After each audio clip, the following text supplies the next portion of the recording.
This is respect to a senior lawyer. These people have worked with me as junior. Either Kishore Datta or Swan Bhattacharya or Sabyasachi Banerjee. It's a great humiliation to me. His arrogant attitude has destroyed the entire party. नमस्कार, आप देख रहे हैं news 18 का digital platform और मैं हूं आपके साथ जागृति खंतवाल। तो देखिए, पश्चिम बंगाल की राजनीति में इस वक्त भूचाल आया हुआ है, क्योंकि जिस तरह से तृणमूल कांग्रेस के पिछले 15 सालों से राज्य की सत्ता पर मजबूत पकड़ बना रखी थी, अब उसी पार्टी के भीतर बगावत के सुर तेज होते दिखाई दे रहे हैं। एक तरफ पार्टी के वरिष्ठ नेता और लोकसभा में चीफ व्हिप कल्याण बनर्जी ने खुलेआम ममता बनर्जी के सामने अल्टीमेटम रख दिया है, तो दूसरी तरफ राज्यसभा सांसद प्रकाश चिक बड़ाइक ने इस्तीफा देकर पार्टी की मुश्किलें और बढ़ा दी है। देखिए, सवाल यह है कि क्या टीएमसी अपने सबसे बड़े आंतरिक संकट से गुजर रही है और क्या ममता बनर्जी को अपने ही नेताओं से सबसे बड़ी चुनौती मिलने वाली है। आपको विस्तार से बताते हैं। देखिए, सबसे पहले तो पश्चिम बंगाल की सत्ता का चेहरा रही ममता बनर्जी और उनकी पार्टी टीएमसी इन दिनों लगातार एक के बाद एक कई झटके झेल रही है। पार्टी के भीतर असंतोष बढ़ता दिखाई दे रहा है और बताया यह जा रहा है कि 60 से ज्यादा विधायक बागी रुख अपना चुके हैं और दिल्ली में भी कई सांसदों के नेतृत्व को लेकर सवाल उठाने शुरू कर दिए हैं। लेकिन इस पूरे घटनाक्रम में सबसे ज्यादा चर्चा जिस नाम की हो रही है वो है सेरामपुर से टीएमसी सांसद और वरिष्ठ नेता कल्याण बनर्जी। ऐसा इसलिए क्योंकि कल्याण बनर्जी वही नेता है जिन्हें हाल ही में ममता बनर्जी ने लोकसभा में पार्टी का चीफ व्हिप बनाया था। इसके लिए उन्होंने अपनी 40 साल पुरानी सहयोगी काकोली घोष को पद से हटाया था, लेकिन अब वही कल्याण बनर्जी पार्टी नेतृत्व के खिलाफ सबसे मुखर आवाज बनकर सामने आ रही हैं। दरअसल कल्याण बनर्जी ने सीधे तौर पर अभिषेक बनर्जी के खिलाफ मोर्चा खोल दिया है। उन्होंने ममता बनर्जी के सामने ऐसी शर्त रख दी है जिसने बंगाल की राजनीति में हलचल मचा दी है। कल्याण बनर्जी ने साफ शब्दों में कहा कि वो पिछले 45 सालों से वकालत और राजनीति में है और इस तरह का घमंडी और अपमानजनक रवैया बर्दाश्त नहीं करेंगे। उन्होंने ममता बनर्जी को संदेश देते हुए कहा कि या तो वो अभिषेक बनर्जी को रखे या फिर उन्हें चुने। अब इस पूरे बयान के बाद कई तरह की चर्चाएं राजनीतिक गलियारों में हो रही हैं, क्योंकि पार्टी के भीतर पहली बार इतनी स्पष्ट और खुली चुनौती देखने को मिली है। कल्याण बनर्जी यही नहीं रुके, उन्होंने अभिषेक बनर्जी पर और भी तीखा हमला बोला।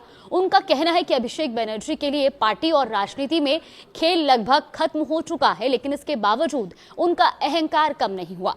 अब इस बयान के राजनीतिक मायने बेहद बड़े माने जा रहे हैं। दरअसल तृणमूल कांग्रेस के अंदर लंबे समय से दो धड़ों की चर्चा होती रही है। पहला धड़ा उन पुराने नेताओं का है जो पार्टी के गठन से ममता बनर्जी के साथ रहे हैं, वहीं दूसरा धड़ा अभिषेक बनर्जी के करीबी युवा नेताओं का माना जाता है। अब तक ये टकराव पार्टी के अंदरूनी गलियारों तक सीमित था, लेकिन कल्याण बनर्जी के सार्वजनिक बयान ने इस संघर्ष को खुलकर सामने ला दिया। राजनीतिक विश्लेषकों का यह भी मानना है कि अगर पार्टी के पुराने और प्रभावशाली नेताओं का एक बड़ा वर्ग अभिषेक बनर्जी की नेतृत्व शैली के खिलाफ खुलकर खड़ा हो जाता है तो टीएमसी के लिए आने वाले दिन और ज्यादा चुनौतीपूर्ण हो सकते हैं। अब इसी बीच ममता बनर्जी की पार्टी को एक और बड़ा झटका लगा है। टीएमसी के राज्यसभा सांसद प्रकाश चिक ने अपने पद से इस्तीफा दे दिया। उन्होंने राज्यसभा के सभापति को अपना इस्तीफा भेजते हुए तत्काल प्रभाव से इसे स्वीकार करने का अनुरोध किया है। अपने इस्तीफे पत्र में प्रकाश चिक ने राज्यसभा के सभापति और उपसभापति और राज्यसभा सचिवालय के अधिकारियों का सहयोग के लिए धन्यवाद भी दिया। लेकिन सबसे ज्यादा चर्चा उनके इस्तीफे के बाद दिए गए बयान की हो रही है। प्रकाश चिक ने कहा कि बंगाल की राजनीति ने जिस तरह का जनादेश दिया है उसे देखते हुए उन्होंने इस्तीफा देने का फैसला किया। उन्होंने ये भी कहा कि केंद्र और राज्य सरकार के बीच समन्वय की कमी के कारण पश्चिम बंगाल को लंबे समय तक नुकसान उठाना पड़ा और उनके मुताबिक पहले 34 साल के वामपंथी शासन और फिर 15 साल के टीएमसी शासन के दौरान भी केंद्र और राज्य के बीच बेहतर तालमेल नहीं बन पाया, जिसका खामियाजा जनता को भुगतना पड़ा। इतना ही नहीं, उन्होंने मुख्यमंत्री शुवेंदु अधिकारी के कामकाज की भी तारीफ की और कहा कि मुख्यमंत्री जो निर्देश देंगे उसी के अनुसार वो काम करेंगे। प्रकाश चिक का इस्तीफा इसलिए भी अहम माना जा रहा है क्योंकि उनकी गिनती टीएमसी के बड़े नेताओं में होती रही है और ऐसे समय में जब पार्टी संगठनात्मक बदलावों और राजनीतिक चुनौतियों से जूझ रही है, उनका इस्तीफा पार्टी के लिए एक बड़ा झटका माना जा रहा है।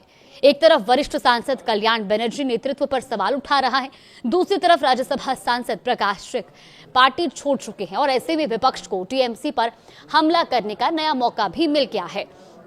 तो कुल मिलाकर के पश्चिम बंगाल की राजनीति में तृणमूल कांग्रेस इस समय कठिन दौर से गुजरती नजर आ रही है। पार्टी के भीतर बढ़ता असंतोष, वरिष्ठ नेताओं की नाराजगी और लगातार सामने आ रहे इस्तीफे ममता बनर्जी के सामने नई चुनौतियां खड़ी कर रही हैं। अब सबकी नजर इस बात पर होगी कि ममता बनर्जी संकट को कैसे संभालती हैं।